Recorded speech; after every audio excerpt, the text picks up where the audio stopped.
दोस्तों, मैं काइट जोरेस मिठाई वाला अलर्ट सिटीजन्स ग्रुप के माध्यम से आपके सामने एक बार फिर से हाजिर हूँ। आज मैं आपको महाराष्ट्र में मनाए जाने वाले गणेश उत्सव के बारे में जानकारी दूंगा।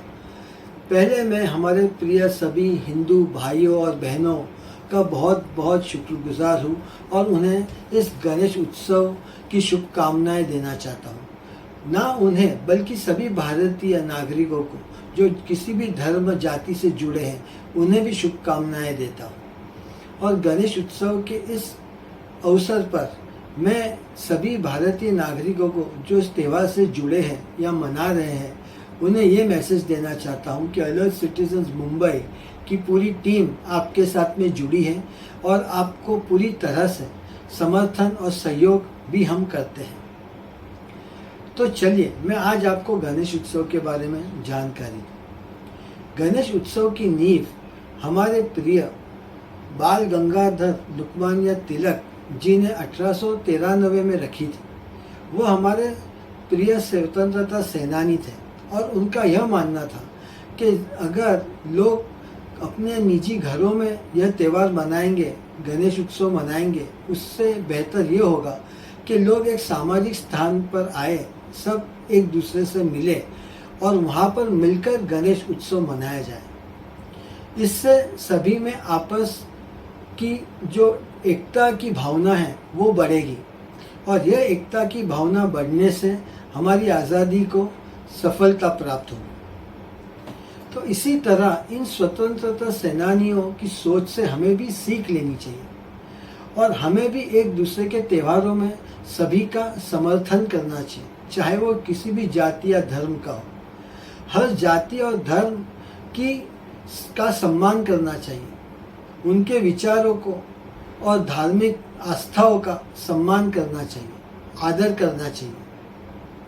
इसी तरह हम सभी के बीच एकता बढ़ेगी और एकता की भावना बढ़ने से हम इन भ्रष्टाचारियों का, उन बदमाशों का जो नहीं चाहते कि हम एक साथ जुड़े उनके निजी लाभ की वजह से, वह चाहते हैं कि हम अलग ही रहें, हमारे बीच भेदभाव बना रहे। जैसे कि ब्रिटिश ने यह नीति अपनाई थी, फूट डालो और राज करो, वैसे ही आज के कुछ बदमाश लोग हैं वो भी यही नीति अपना रहे हैं और हमें हमारे बीच फूट डाल रहे हैं। हमें इनका पूरी तरह से विरोध करना चाहिए।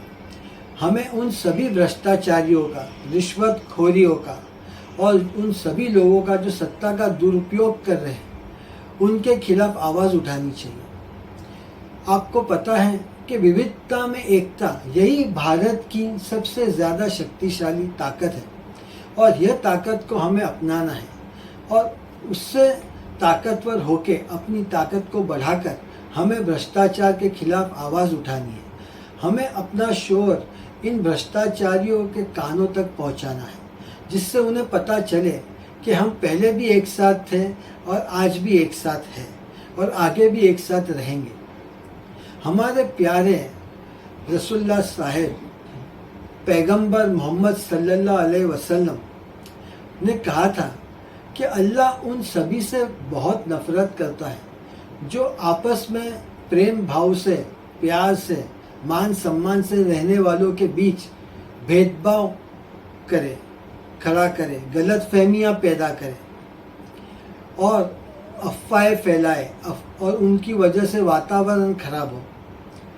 और उनसे भी नफरत करता है अल्लाह जो लोग निर्दोषों की गलतियों को ढूंढे और उन्हें भी फैलाए।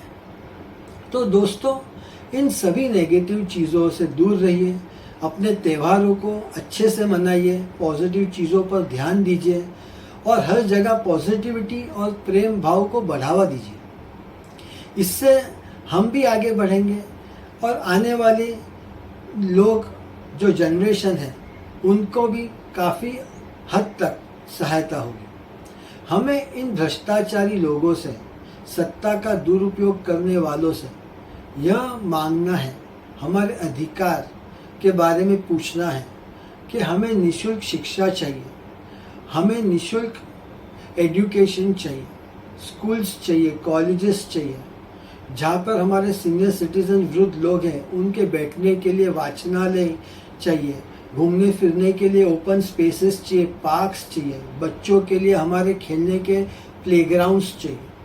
क्या इन सत्ता का दुरुपयोग करने वाले भ्रष्टाचारियों और रिश्वतखोरियों को यह नहीं दिखता कि इन सब की समाज में आज कितनी कमी है?